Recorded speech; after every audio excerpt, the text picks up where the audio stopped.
today. Today we have the Fabric of Fusion, which is a panel discussion about immigrant experiences here in Hopkinton. This is part of our One Book, One Hopkinton initiative. So if you haven't already read the book, we've got copies outside on the front table. And we have a lot of other events that will be following up this one dealing with similar themes. Thank you very much for being here today. Without further ado, I'm going to hand it over. Thank you, Danielle. Good afternoon, everyone, and thank you so much for being here today. I'd like to take a moment to give a sincere thanks as a community member of Hopkinton to the Hopkinton Public Library. This is an incredible opportunity and a wonderful feature, One Book, One Hopkinton. My name is Namratha Mathur. I am a first-generation immigrant. I am a proud mother, a resident of Hopkinton. And we are here today to sit down together and really understand the stories that make us. I would also like to thank HCAM TV for all the help this morning and for helping our voices continue to in the community. So with that said, I'm going to take a moment to owe day to the South Asian Circle of Hopkinton. I am a board member for that South Asian Circle, and I can't tell you the hearts of the people that come together to hold discussions such as this one. So I'd love to turn it over to our panelists today. I'd love for them to introduce themselves and then we'll get into a dialogue. I'll start right here. Take it away. All right, hello, my name is Ivanya Mathur. I'm a senior at Hopkinton High School and I'm a first-generation American.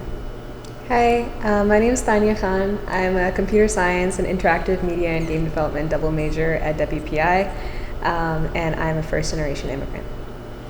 Hi, I'm Irfan Nasrullah. I am a select board member here in town. I'm an attorney, first generation American. I'm Smita Ram, and I'm also a board member of SUCH, the South Asian Circle of Hopkinton, and I'm an immigrant. Hi everyone, I am Nusrat Kazmi and I work in the IT field, information technology, and right now I'm working with Blue Cross Blue Shield Association, and I came here in 2001 and been here since, and I'm the first generation immigrant. Thank you so much. So often we hear stories, right? And when we step away from our own lives and look at them and review our lives, there's a story that we are weaving every single day. And the goal of today is to understand those stories and to learn from one another like we do from every other story out there. So with that said, I'd love to turn to the panel here and put a question out for the panel. For those that are first generation immigrants, the ones that came to the United States, what drove that decision and what did it feel like on that first day of landing there? I think Smita and Nusrat would fall in that category. Sure, yeah. So the very first reason was education. So especially my mother was, she still is very big on good education. So my best friend came here first and she motivated me to apply as a and the experience of getting the student visa was pretty weird because literally every student got rejected, whoever was at my time slot, but I was one of the only person who got the visa. And also I was sitting in the waiting room and a guy came over to me and he's like, "Are you Nusrat Kazmi?" I'm like, "Yeah." He's like, "Can you please check your documents?" And I checked my documents and my passport was missing. And then he's like, "Oh, I just found it outside." I was like, "Oh my gosh," like, I had, so I don't know, I think that I was destined to be here. Yeah, and so I'm here. The first time when I landed here, it was just a big cultural shock. And the cultural shock actually started when I was, during my layover at Zurich airport. And a few things I saw, and I just started crying, and I called my uncle and my aunt over here. I'm like, "Where am I?" So I'll give you an example. So there was a lady who was nursing the child, so in my country, that is a very private thing, you don't do that in public and all that. And I saw that and I was like, okay. So then I called my aunt. And I was, I think, 17 years old at that time. So it was a big cultural shock for me, but the focus was straight that, okay, I gotta get my studies going and all. The first 6 months were really tough. And my parents motivated me that, okay, try your best to settle, but if you are really homesick, if you really don't like it here, then don't force yourself, then you come back, but try to stick around for at least 6 months. And I did, and I am happy that I did it. That's great. Well, so I came here to get married and to work. But I was living in Singapore at that time, so I had sort of migrated to Singapore before I moved here, and I never really thought of US as a place that I would settle in. And I always wanted to immigrate to Australia for whatever reason. I had like lots of friends around me in Singapore, and all the stories they told me about Australia, just like there was something like there for me. And every time I tried to make a visit to Australia, something happened. Like I could never make it work. And then my roommate in Singapore moved to New York one day, and she wanted me to visit. And at the same time, my parents were sort of like trying to get me married off. And so I was like, okay, so I'll do it. I'll go, see the guy, but I'm really going to visit my friend in New York. So that's how it happened. And so my first visit here in New York, I still remember my husband, my now husband, he was like waiting for me with like a big bouquet of flowers. So that was like my first day here. And then I visited again, and we spent time together, and then eventually, like the following year, we got married.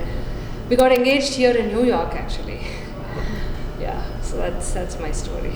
Okay. So I was destined to be here as well, because Australia didn't work out. That's great. And Tanya, would you like to share your experiences with us? So immigrating here, I think I definitely took a back seat. I wasn't really in the driver's seat. I didn't make a decision because I was like 3 or 4 years old. So I can't speak much about what drove me here.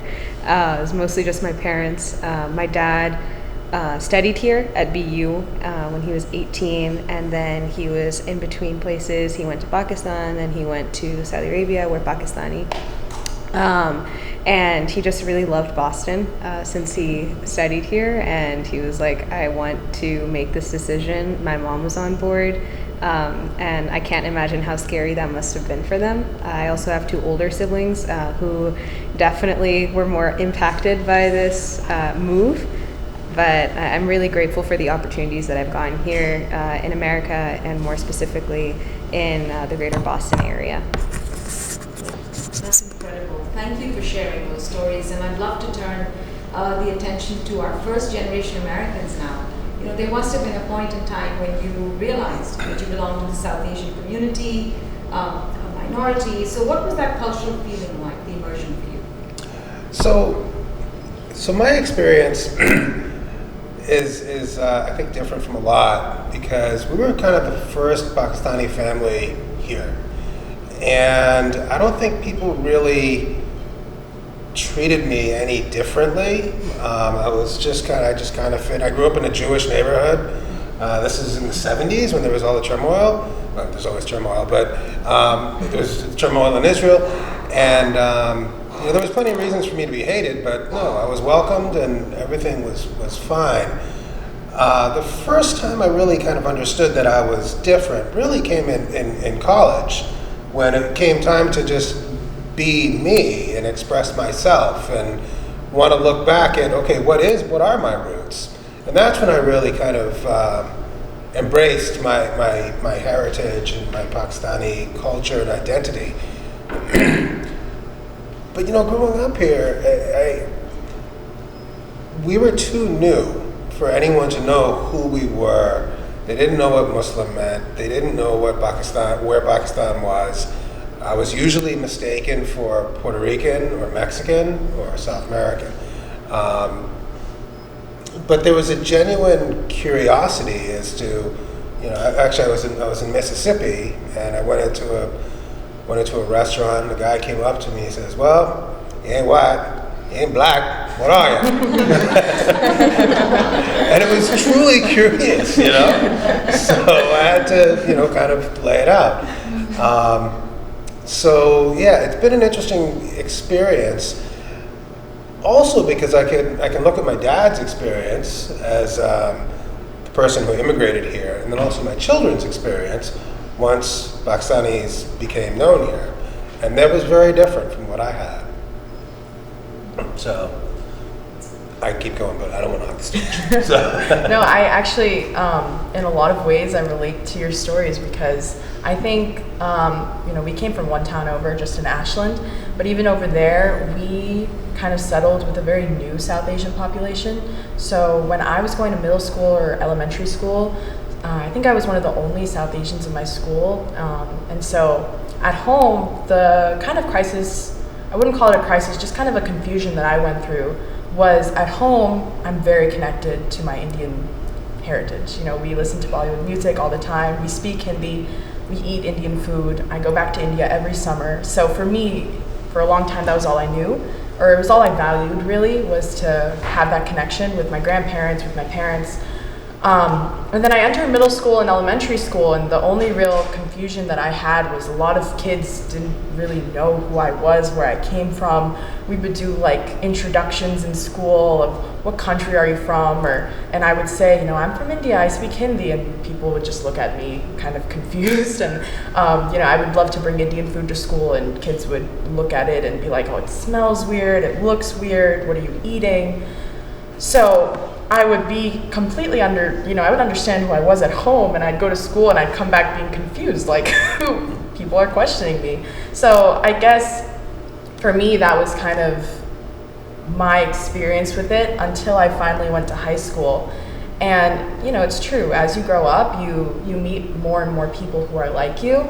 That's how I met Tanya, actually, and who actually made me feel much more comfortable in the fact that, there are people who do recognize you, who do understand you, but my roots were always, growing up, it was always like that, being confused. And then I remember one lady actually, we were sitting at a library reading a book, and a lady came up to me and started speaking to me in fluent Spanish. And I was like, "So I don't speak Spanish?" Well, now I do, but before, it's easy to be mistaken. So, it's a lot of confusion, and you have to find yourself in the process.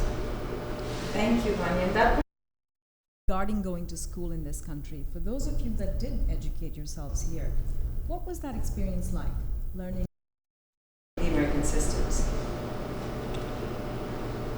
So I think it's, I went through the regular, from starting from kindergarten right up through law school. I think my experience was probably very similar to any other American kid. There were points kind of in my education where I felt held back, where teachers would say, "No, I don't think you're quite up for this subject. It's far more advanced." And no, I can handle it, and I did fine. But very rare was that ever happened. I found that I was encouraged and really pushed through the education system. It was different from what my parents had done because, especially in math, I remember going up to my dad and saying, "Okay, we're learning this," and he's saying, "Oh, here's how you do it," and he just jotted it down another way. I'm like, where did that come from? But I think that's just like generational in how we teach our kids. I think it changes as we were talking earlier. Yeah. It's just the way my children are learning math and science is very different from the way I learned. So true. Any other experiences of going to school here? Yeah, before we started, we were just talking about it. So now when I see my daughter, she's in 6th grade and she goes to the middle school in Hopkinton. The way they taught us over here when I was in college, and now I'm seeing how the school system is here and all, it's very different. because first of all, the first thing that I noticed, I was going to my class here. I think it was international business class, and I see people from all the age groups sitting there. It was not only like, you know, early 20s or 18 or 20s, but back home it's like the same age group in one class. That's how the system has been over there, you know. Like if I'm in in university, I will see all the people in the same age group. But over here, you know, it's not that. You can start education at any point in life. So that was one thing. And then it's just the way the exams work over here, very different. I sometimes teach my daughter math or English or science, especially math. It's very different because the answer that we will get to is the same, but the way that I solved an equation is different. So it kind of confused her. So now I don't teach her anymore because I mean her teacher was like that she is a very brilliant student, but the problem is that she is being taught 3 different ways to solve one equation. So she's kind of confused. So it's very different. That's incredible. But I found the learning over here convenient and less stressful. So that's what my experience has been. That's wonderful, and I think I love what you said about, you know, no bar to learning, right? You can learn at any age, Right. you can grow at any age, and it takes a very special place to give you that opportunity. So Absolutely. I can sense that coming. But I'll add one thing too. With math, like if somebody will give me a multiplication or a division, just a simple thing, right? I will pick up a pencil and I will just, you know, solve it. But I don't see students doing that over here, you know, so they pick out their calculator or something like that, you know, like I can divide on a piece of paper with the square root and all that. So the way of teaching is different over here versus back home in Pakistan. But the techniques back home has been so solid that they are still like I never used calculator. Yeah. We were not allowed to bring calculators in the class or the colleges, so that's how it's been. Wonderful. I think it's interesting that you say that, because when I look at my nieces and nephews in Pakistan, the children at the same age here are far behind what they're doing over there. So I think, I mean, I don't know if it's just the method of teaching or just how aggressive they go after it, but they seem to be going at a faster pace in Pakistan, India, China. Yes. And it certainly makes me wonder, like, my children have to compete with all these other children in this world economy, and are they at a competitive disadvantage now, being educated here? It's hard to, I mean, it's kind of hard to really place it, because people tend to do well when they're educated here. Right. But on the other hand, every Pakistani immigrant I know is doing very well here. They were educated in Pakistan, and they were able to come here, and they're very successful. So I don't know where that goes. So far, I have one kid who's doing great in her job, so fingers crossed. You bring up a great point, because I remember a conversation I had with my own dad. I think starting 10th grade, you start to be like, okay, high school is hard. It's not just like this fun party. I can go and have fun with my friends every day. You go and you're like a junior in high school, I remember at the time. And I guess it's probably AP chemistry, maybe it was AP US history. I don't even remember what subject, but to my father, I was just saying that, it's really difficult and I'm just not feeling the motivation. I don't want to do it. And my dad, he just sat me down and he looked at me and he said, you're in this state right now. I'm taking online tutoring until like 10 p.m. sometimes, just trying to keep up. Because you only have like maybe an hour in the classroom a day. And even during that time, the level that's being taught on the board isn't catering to sometimes what you need. You need extra resources, right? So I was just feeling very unmotivated, and he looked at me and he said, you have some kids all around the world who are doing the same, if not more. They're putting more time, they're studying long hours, long days. That world view is so important when you look at education, because we have been given these resources, which, at that moment you get so much more appreciation for, because a lot of these kids, they don't have the same resources, but they're putting in maybe 2, 3, 4, even 5 more hours every single day. So it's that worldview on competition that you have to look at, not, comparing yourself to classmates or to, school systems. That's like the smallest portion of what you should be thinking about on a world stage. Very interesting, because I think application, how you apply the learning, and what opportunities you have to be able to apply the learning makes all the difference. Talking about the fact that, Ivania, you talked about your conversation with your father, I want to get to parenting for a moment, right? In regards to sort of living here, growing up here, what are some of the parenting patterns that are different for the South Asian community as compared to those around you here or back from the place of origin? What are some of those differentials from your perspective? I think the biggest emphasis that was put in our household was of education. Like everything comes second, third, fourth, but education will always be the first. And that way for you to always, or for me to always feel like I had hope for my future, because as long as I had this educational base, I had something to look forward to. I could go to school every day, and that's a privilege, like in itself, to go to school, especially in a school system like Hopkinton, which is also a very competitive and enriching school system. So from perspective, it was like, be a kind person, be smart about your. Make sure you pour into your cup and make sure you pour into your education. And there were certain things that were expected of me, and I'm really grateful for that, because I held myself to that standard as well. Higher education was an expectation that after high school you will complete a bachelor's degree, and beyond that maybe even a master's, a doctorate, something like that. And I think in that came a little bit of a tussle, because my parents didn't come from America. They came from Pakistan. The way that they were brought up, the education that was taught there, we were just talking about it, how it's approached in a different way, and kind of understanding how to take those really important values, apply them to a different environment, and also stay true to yourself, your heritage, your culture, everything in a society where a lot of the time you're not going to be accepted. That's it was a little bit of a struggle, but it always felt good that at home everything was going to be okay. At home I could say my name the way it's supposed to be said. I didn't have to water down my identity. I could say the T in my name the way it's supposed to be pronounced, not the way that it's easier for other people to pronounce. So yeah, it was good that there was always a safe haven there for me. So I appreciated that. So I have 2 sets of parenting sides. One, how my parents parented me, and then how I'm parenting my children. So my parents were, first generation immigrants.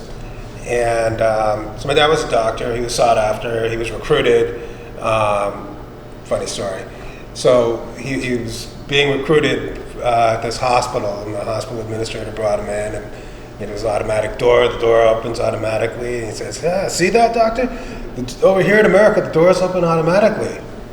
My dad says, "Yeah, they open automatically in Pakistan too." You walk up to it, and there's a guy there, and he opens the door automatically. Anyway, so there was a struggle for my parents between Pakistani identity and American identity. And obviously, so we ate Pakistani food, and I've never listened to Pakistani music until later in life. But, it was a Pakistani culture at home. But yet I was going to school in America, all my friends were American. My mom would always say, "Oh, you're becoming too Americanized." And I'd say, "Mom, no, I am American. I was born and raised here, so I'm American." And that was always a conflict for my parents, where they wanted to, kind of keep pulling me back, not in a bad way, but just afraid that I'm going to be American until they saw what I became. With my children, it's a different approach. Now I'm looking at, okay, post 9/11, what are the challenges that they're going to be facing, and how can you be strong, and how can you deal with these things? And both my children had issues. My son had an issue at the Hopkinton High School. He was bullied. He defended himself. And then the school took appropriate action against the bully, but the student body sided with the bully. And he was ostracized. He couldn't go to school here. We took him out and sent him to St. John's. Did that have anything to do with, being an immigrant? I don't know, maybe.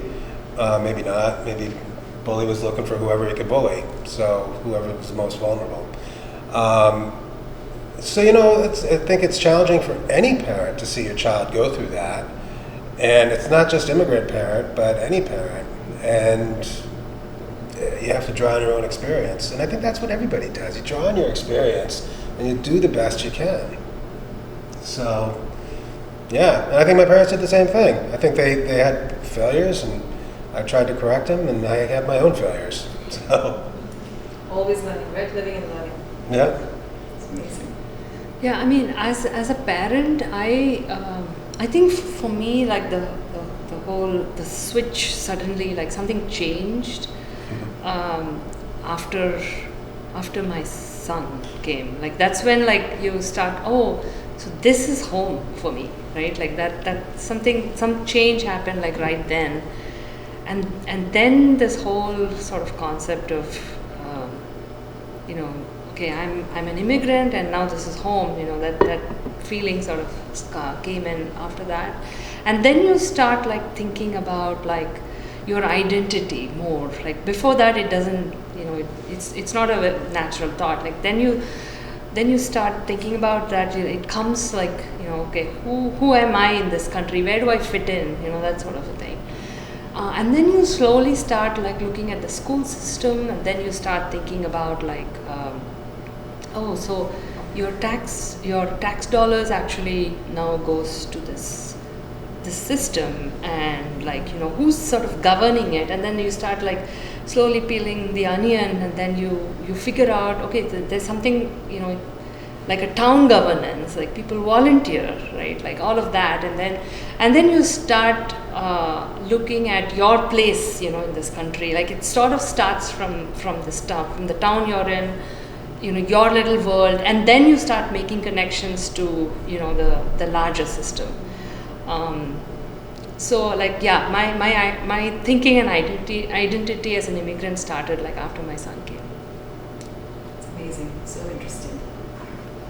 Yeah, so the way I was, my parents brought me in Pakistan, and I was 18 or 19 when I came here.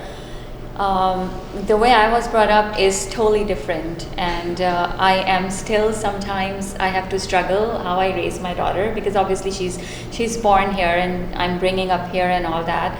So things that I sometimes try to explain to her, she doesn't get it. But then I come down, to her age, and how, I talk to my other friends, kind of take advice from them and all.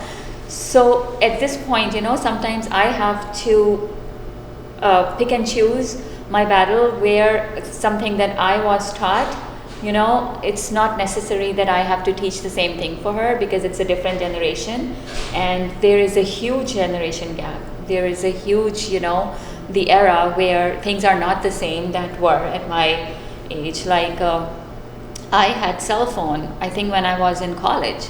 The first time I started doing my arms wax when I was exiting my college, like 12th grade, where my friends, they grabbed me and they started doing the upper lip and all these threading. They're like, you gotta do this. And I was like, yeah. So the focus, I think like Tanya said, that the main focus was education. So that was the same way in my household. Like all these things were secondary, like you have to focus on your education and all that.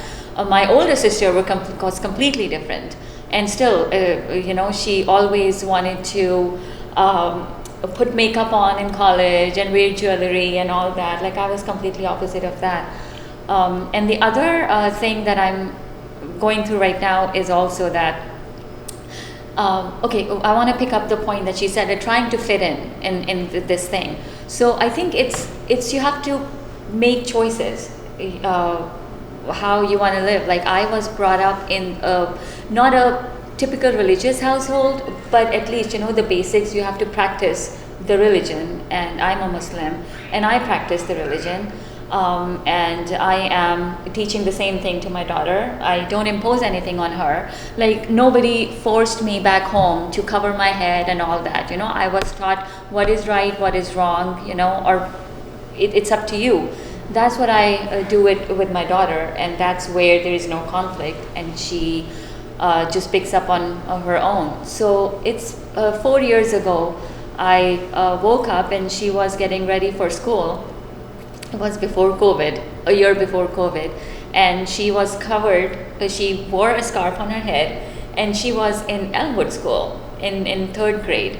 And then I saw her, and she was wearing the hijab, and I was like, oh, hey, good morning. She's like, hi. I'm like, okay, are we ready to go to school? She's like, yeah. I said, okay, so are you going to wear this? She's like, yeah, mommy, I decided I'm going to cover my head because I'm supposed to. And she was in 3rd grade, and she was thinking like that, and she's like, and you know what, I don't care what other people say about it, and I will just do it. I'm like, it's your choice. And since then she's been covering her head, and fortunately there hasn't been any bullying, there hasn't been anything, and I think she's the only one, or probably the second one covering the head in school. I don't do it. So obviously, usually you see your moms follow that, and then so I'm like, okay, like I don't feel bad, it's my choice, and I tell her it's her choice. So the parenting styles is definitely different. That's incredible.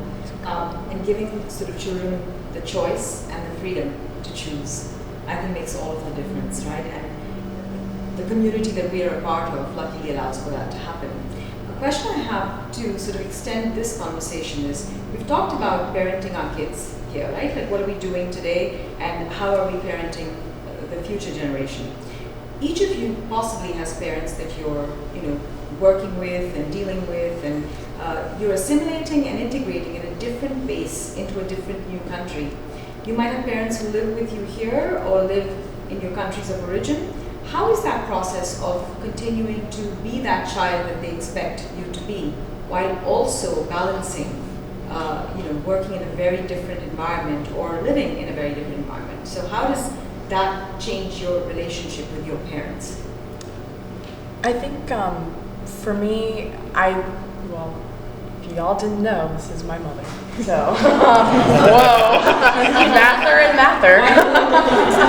Let's take some pointers. So just wanted to put that out there. You didn't see the obvious resemblance. But so I think for me, in general, if you see me in school, I just got the superlative of most likely to be present or most likely to be an activist. So take with that what you may of what at school, what I'm kind of involved with. But I think for me, sometimes what happens is, and I think that's something my parents and I, we have a lot of discussions surrounding, is that the demands of going to school or going to high school in America and striving for better in college, whether that be attending a good university, attending a good program, it comes with balancing your time in ways that I still don't know how I do it on a daily basis. You want to take rigorous courses, you want to study for exams, you want to give back to your community at the same time, you want to enrich your passions, you also want to spend time with your family. And that's very different than how my parents grew up in India. You go to school, you do your schoolwork. My dad would go home and then play cricket with his friends for 6 hours, and then go eat dinner and go to sleep. So he in general, and also my mom, who, you worked really, really hard in India too, and I don't think you were playing cricket for 6 hours after school, but the time allotted to certain activities was different. So for me, sometimes where I stand is I'm very family oriented. That's always been my number one priority. And so sometimes where I struggle to balance is I want to give so much time to the things I'm passionate about in my schoolwork, but I also love my family and I want to spend time with them.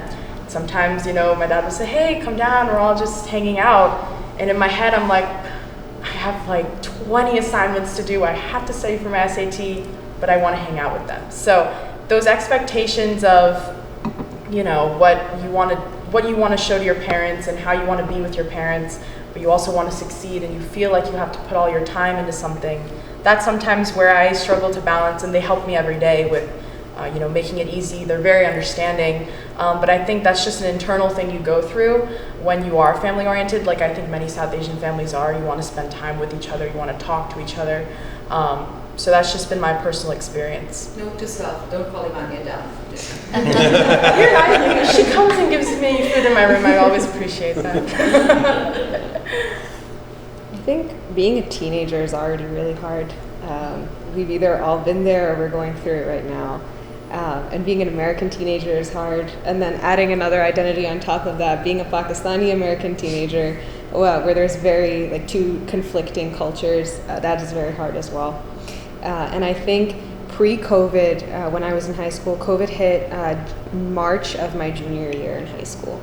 I felt myself getting really caught up in assimilating and putting such a big emphasis on being like everyone else, when there were very notable differences between me and my classmates, racially, ethnically, our features, everything like that. But aside from that, on our family values and stuff like that, and what things I was taught to hold the most importance in.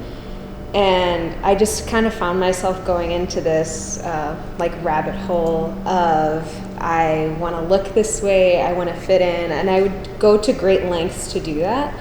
And then when COVID hit, I think a lot of us were forced to just be real with ourselves and renew our intentions that why are we living the life that we're living, and reflect a lot. And through that reflection, I was able to understand what actually means a lot to me and what is really important to me, and I was able to, through that reflection, be the most true version of myself. And I'm really grateful for that opportunity, because in college things just get even more complex, and there's so many different groups of people, types of people, and it's even easier to get caught up in everything there.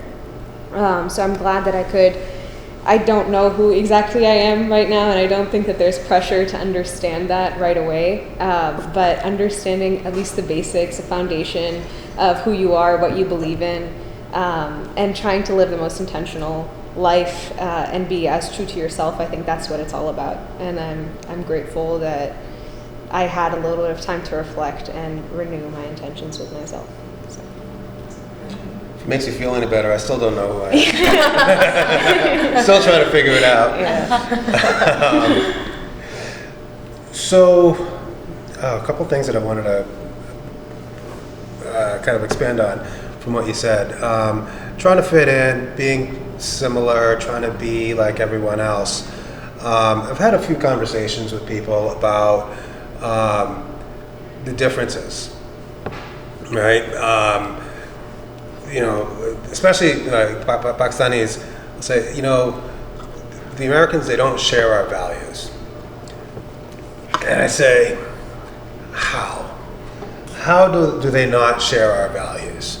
Oh, they're into sex, and it's like, wait. You're telling me that parents here are encouraging premarital sex? You think parents here are encouraging, children to get pregnant to be single parents? You think that parents are encouraging drug use? Obviously not. No, they share that. It's the same Judeo-Christian values that Muslims have. It's the same thing. We believe in the Ten Commandments. We believe in all that stuff. And a lot of times when I talk to other Muslims just to spur on conversation, I say, listen, we're really all Jews, right? It all started with Moses, and then Jesus was a Jew, and then as Muslims we believe in Jesus, so we're all Jews, believe in the same values. So, and then when people think of it that way, they're like, oh wow, that's interesting. I really didn't think of it that way. But from that perspective, we're all the same. And we may look different, but once you peel the onion back a bit, we're the same thing. And I try to explain that to my mom, who now lives with me. So, I think the original question was like, how do, the parenting with our parents, how have we seen that? So initially mom, she was my mom and she was mothering me. She's much older now. My dad has passed. So we had her move in with us. We made a suite for her, and now I'm looking after her. And it's funny because there's a constant clash because she's still like, oh, you're still my baby, let me cook for you. And my wife and son are in Pakistan right now, so I'm solo. And she's like, let me cook for you, let me cook for you. I'm like, Mom, in all these years, I learned how to cook, and I like my cooking, So it's kind of flipped around that way. So I took that in a very different direction. But No, actually, my household, we have a very similar sort of setup. My in-laws live with us, and it's like I really love that because I grew up with my uncles and aunts and grandparents in India, and I'm seeing like that's my son loves that as well. He really likes growing up with his grandparents. So I'm glad that we are giving him the same experience. But in terms of that, like having my in-laws around, actually, in one sense, it gives him that duality, right? Like the ability for him to sort of experience different ways in which he can like identify himself, like in the US, like he understands his roots because he's seen and heard things from his grandparents, and then he has a slightly different perspective from us because we immigrated here and our experiences have been different. And then I also have cousins, my cousins and my nieces and nephews who were born here, much older than my son. So he's sort of like he gets a different perspective from them. So he sort of has this worldview, I guess. I mean, not really worldview, but like different perspectives in terms of how he thinks of himself, right? Like, so he's able to switch very easily. When he goes to India, when he goes to visit in India, he's able to switch that because he has some of those identities passed on from my in-laws.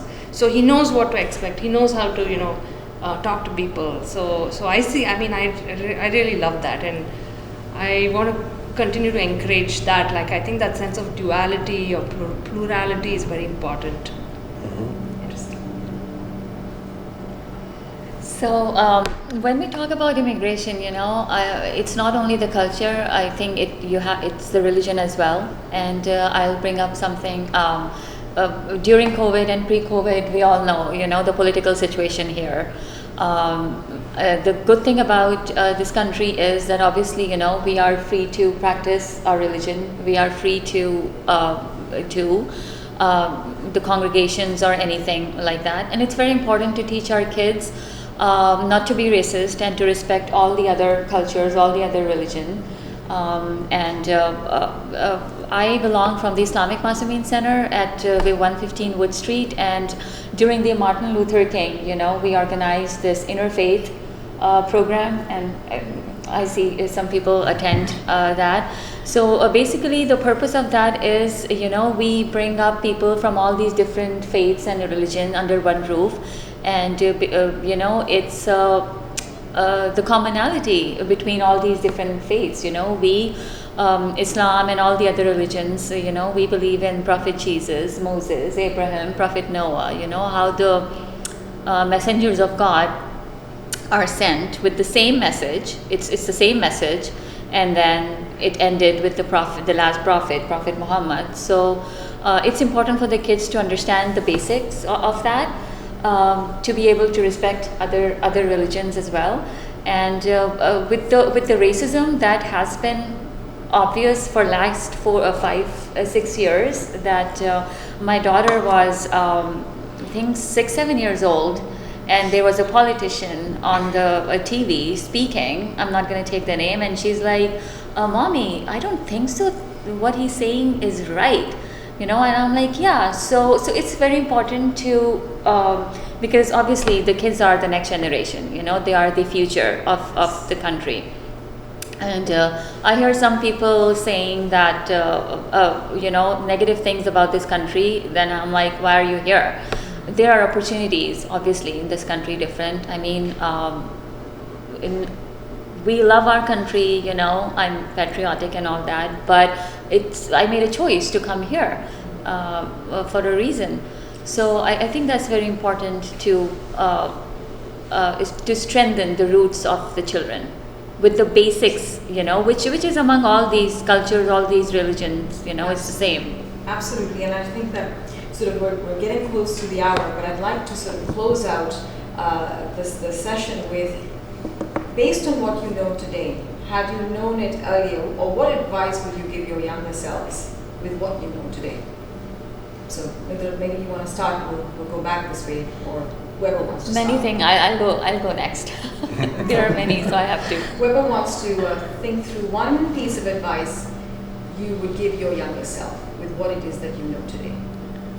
I think what I have realized, like after all these years, like initially I did try to fit in as well, right? Like, but you don't really need to try hard. It's like, you know, you are who you are, and no matter where you go in the world, you always have a place. And I think that sense of comfort, you know, takes a while. But I think I finally feel that way. Be confident in who you are. Be confident and exude confidence, because especially, I mean, all kids are feeling confused and unsure of themselves, but believe in yourself. And I think that would have been my strongest advice, that you can do it. It's not too hard. You can handle it. Be confident in how you approach everything. It's amazing. I would say to not be ashamed. I think that's something that I struggled with a lot when I was younger, and to an extent still today.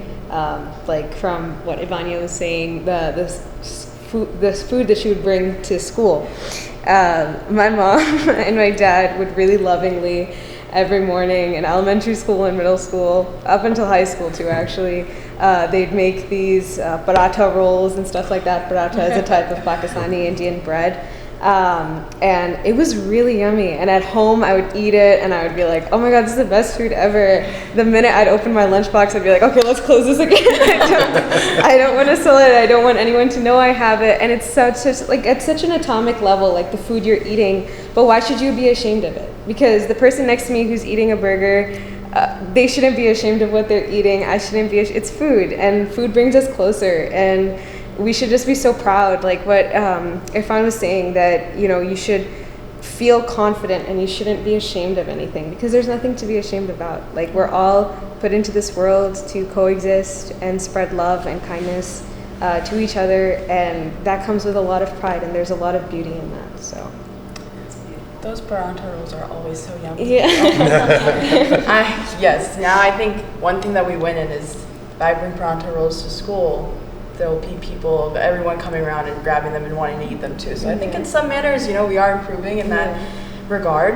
And I think you'll be very happy with my advice. But I would say listen to your parents. At least for me, I should listen to my mom and my dad, because I wanted to say this earlier, but I think something that they're doing very differently for my brother and I is that they're really allowing us to think broadly about who we are as individuals. Even when I was younger, I struggled a lot with, really wanted to fit in. I wanted to wear the clothes that other girls got to wear, and I wanted to buy certain backpacks and go in with the trends that they had. And I think a lot of times they were like, you don't need to change yourself, you don't need to do these things. I would do the craziest things to try and fit in, and my parents would say, you don't need this, you know, you're so golden, my mom used to say, as you are, so, you know, don't change that inner sparkle within you. And it took COVID actually to really make me sit down and spend time with them and say, you know, yeah, they're right, they have some good things to say.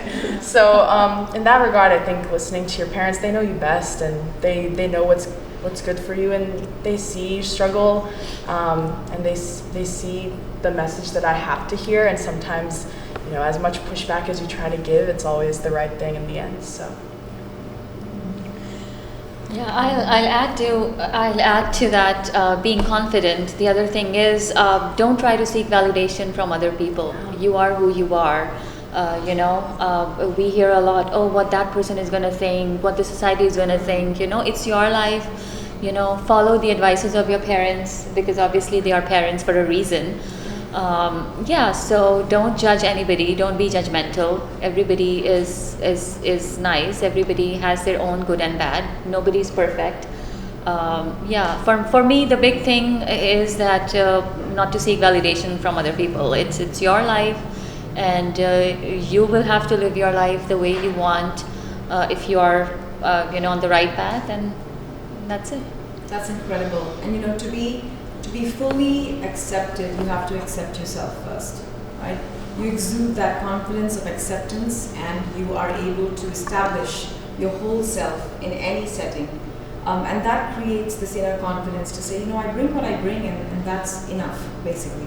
I always say this, the only true way to love each other is to always love each other, right? So that is the most important thing. And today, as we sit here, thanks to the Hopkinton Public Library, thanks to the South Asian Circle of Hopkinton coming together and HCAM Broadcasting, and thanks to all of you for being here, but more than anything else, a deep gratitude to our panelists. I truly am so impressed standing here listening at the honesty and the authenticity that you have exuded today to establish your perspective.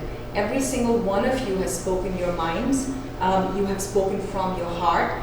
That already tells us we've come a very, very long way as a community. And with the deepest gratitude to the United States for accepting, for helping us assimilate or integrate or blend or do whatever we want to create that blended approach to be one. You see, the most important thing is to come together and be one, and you can't do it in a place that doesn't allow for it. So with such deep gratitude for our time this afternoon, I want to say thanks. A huge round of applause for our panelists.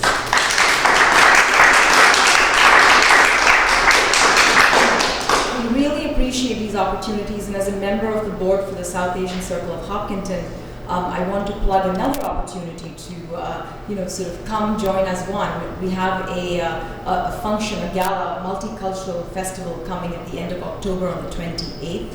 I'd love for all of you to sort of come. The tickets are on sale. Join us for food and join us for all sorts of South Asian sort of awareness activities and entertainment. And with that said, I couldn't be more proud of what we did here today, right? The fabric of fusion, one of many and many to one. The more times you think about that, the more it's going to make sense, because together we are so much better. Thank you so much. Thank you. Thank you.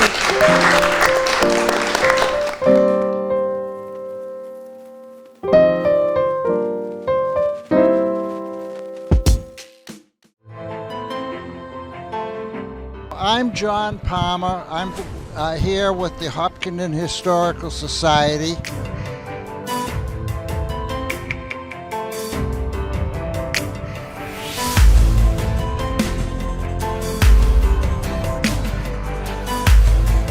We're located on 168 Hayden Row Street.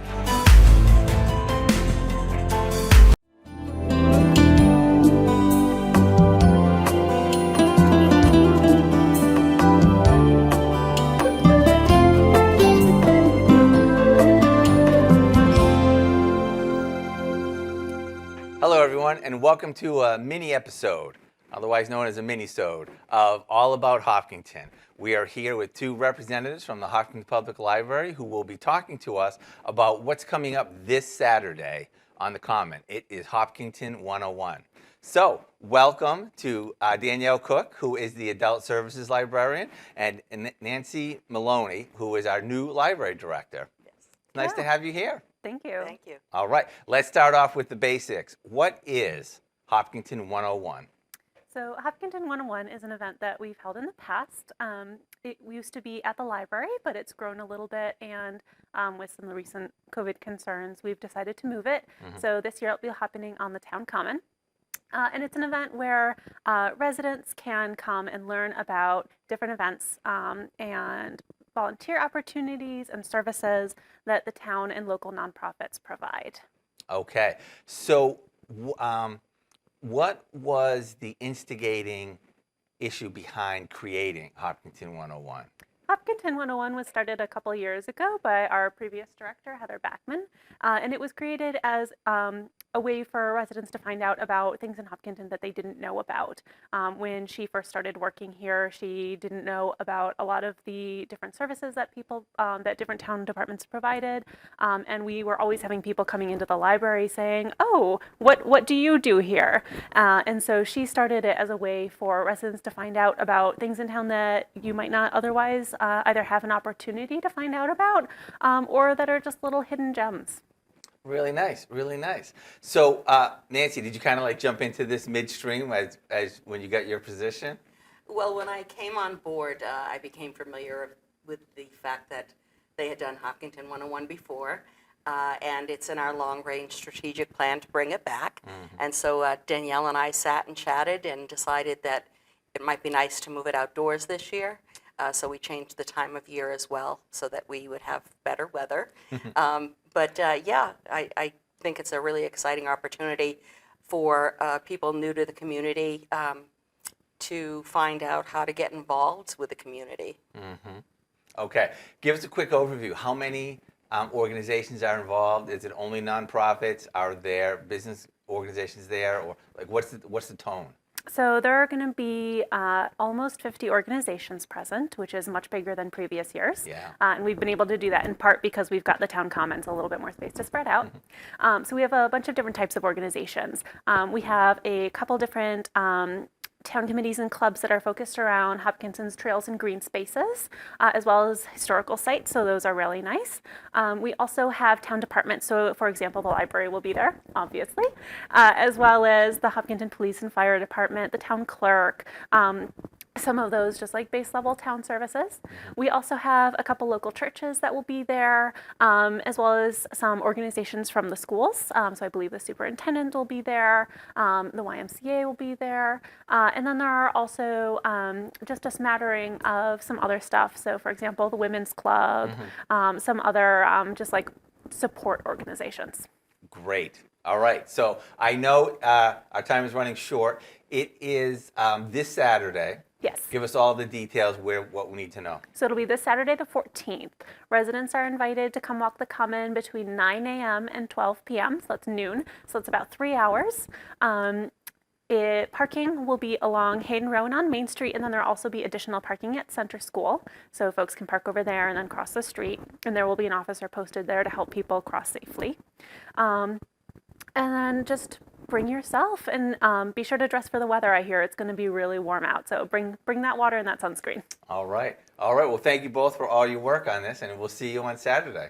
See you there. Okay. Thanks for watching this quick mini-sode, and we'll catch up with you next time on All About Hopkinton. I hope to see you on the Common on Saturday.